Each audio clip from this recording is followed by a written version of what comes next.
Thank you, Chairman Lawler, Ranking Member Sherman, distinguished members of the subcommittee. Thank you for the opportunity to speak with you this afternoon and to speak on an issue very near and dear to my heart, the Abraham Accords. My written statement, as you pointed out, is on file. I'd like to incorporate that within my testimony, but in the short time that is allotted to me right now, I want to focus on one critical point, which is the diplomatic predicate for the advancement of the Abraham Accords. I think the committee was wise to invite my predecessor, Ambassador Daniel Shapiro, to submit a statement. I had a chance to look at his statement earlier today. Dan is an American patriot. He's a believer in the strategic importance of the U.S.-Israel relationship, and I think he loves Israel.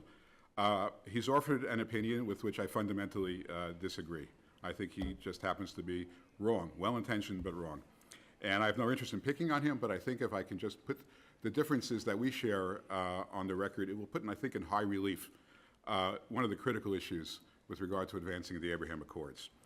My opinion is based on facts. It's based on personal experiences. It's not based on wishful thinking. I was one of the few people who negotiated the Abraham Accords. I know what goes into expanding them. And we got to start by understanding what the Abraham Accords are. All the parties recognize that the key to the Abraham Accords, in a nutshell, they were a victory of the moderates over the extremists within the Middle East. We were able to get there in the first Trump administration by doing two things: by degrading the extremists and by standing shoulder to shoulder with Israel. It's a simple, basic, and highly moral formula. How do we degrade the extremists? Well, President Trump restored back-breaking sanctions on the Islamic Republic of Iran. He brought their oil exports down to essentially zero.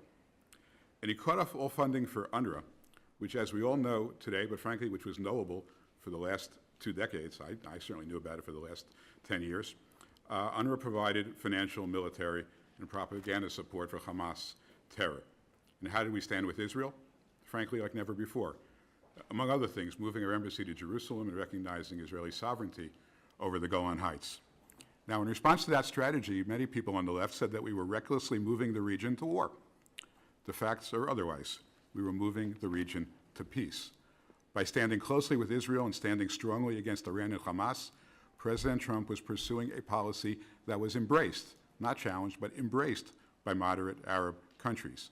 He also confirmed Israel's status as a regional superpower and a critical strategic partner in the region. It caused moderate Arab nations to want to partner with Israel. Now, when the Biden administration came in, the table was set to expand the Abraham Accords. But he reversed all of President Trump's policies that drove the Accords in the first place, including restoring Iran to a wealthy adversary with extraordinarily lax sanctions enforcement and providing UNRWA with over $1 billion in cash. This put the extremists back in the lead. It was the antithesis of all the Abraham Accords were designed to avoid. In addition, when the Biden administration took up the Accords, it added a condition that was not present in any of the other successful deals: a requirement of a Palestinian state. Such a condition was a guarantee of failure then, and it continues to guarantee failure today. Israel properly will not agree to it. The experiment has already been tried and failed in Gaza, and even Palestinians don't want this result either.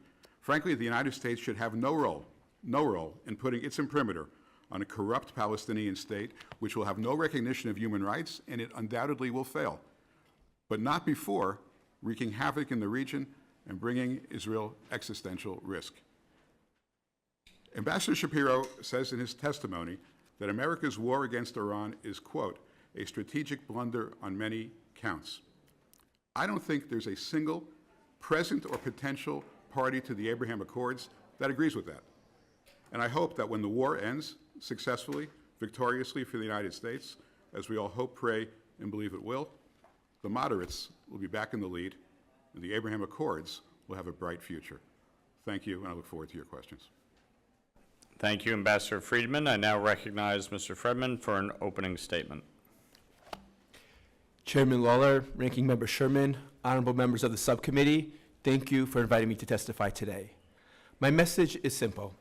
The Abraham Accords can serve as the foundation of a new U.S.-aligned regional architecture of mutual security, integrated economic development, cutting-edge innovation, and interfaith tolerance. If fully realized, it will strengthen American and regional prosperity and stability, create alternatives to Chinese-dominated frameworks, and help ensure America's preeminence in the global competition over critical technology. However, realizing this potential after nearly 3 years of multi-front war in the Middle East will require sustained and committed American leadership. The historic Abraham Accords, signed in 2020 under the auspices of President Trump, led to a flourishing of ties in many fields: AI, cyber, health, water, agriculture, defense, and many other areas. Israel's cumulative trade with the Abraham Accords and Arab peace partners has grown every year since the Accords were signed. Despite regional tensions and disruptions, trade rose in 2024 as compared to 2023, in 2025 as compared to 2024, and it's up again in 2026 as compared to 2025. It's increased since 2021, it's increased approximately by 131%. But while the Accords have demonstrated remarkable resilience, we must not downplay the damage caused by the regional war which ensued following Hamas's October 7th attack. Public support for normalization declined, people-to-people initiatives suffered, multilateral forums lost momentum, and normalization slowed. Restoring the Accords' momentum is vital to U.S. national security interests. I will now briefly present 5 ways Congress can contribute to achieving this goal, which are presented in greater detail in my written testimony. First, advance concrete steps to realize the vision of the India, Middle East, Europe corridor, or IMEC. IMEC could become one of the most consequential infrastructure projects of this generation, shortening transit times between India and Europe by approximately 51%, supporting strategic east-west natural gas and digital infrastructure, and creating a U.S.-aligned zone of economic growth, which serves as an alternative to the Chinese Belt and Road Initiative. Yet, there's been relatively little governmental analysis of IMEC's benefits, costs, and opportunities. Such analysis is crucial vis-a-vis our partners in the region for overcoming geopolitical, financial, and bureaucratic hurdles. Congress should request U.S. International Trade Commission and Department of Commerce-led studies to identify IMEC's impacts and develop an actionable roadmap, including bankable projects, investment opportunities, and steps to harmonize custom procedures so that goods can move smoothly from India to Europe.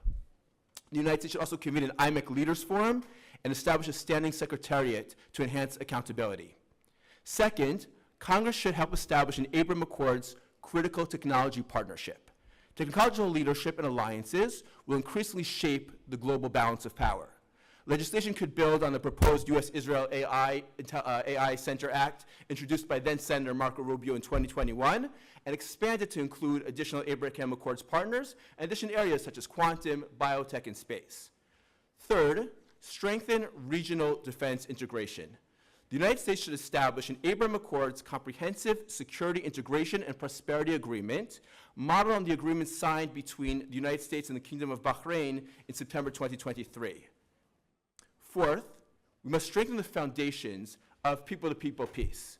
This can be achieved by adapting existing U.S. scientific, educational, and leadership programs to include dedicated Abraham Accords tracks, cohorts, and initiatives. These can be created through the State Department's International Visitor Leadership Program, the Middle East Partnership Initiative, the Stevens Initiative for Virtual Exchange, the Middle East Regional Cooperation Program, and other existing programs.